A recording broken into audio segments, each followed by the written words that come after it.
بسم اللہ الرحمن الرحیم۔ السلام علیکم ورحمۃ اللہ وبرکاتہ۔ ڈیلی اسلامک ایڈوائزر میں آپ کو خوش آمدید۔ غسل میں سر دھونا۔ سوال: حالت جنابت کے بعد کیا عورت کا غسل کرتے ہوئے سر دھونا بھی ضروری ہے؟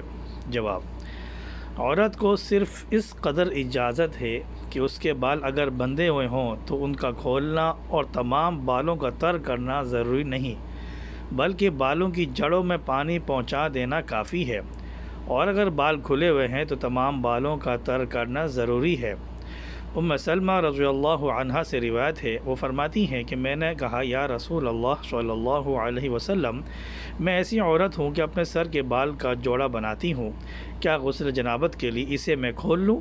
آپ صلی اللہ علیہ وسلم نے فرمایا، نہیں، تمہارے لیے اتنا کر لینا کافی ہے کہ تم اپنے سر پر 3 مرتبہ پانی بہا لو، پھر اپنے پورے جسم پر پانی ڈال لو، تم پاک ہو جاؤ گی، لیکن غسل جنابت میں سر بہرحال دھونا ہے۔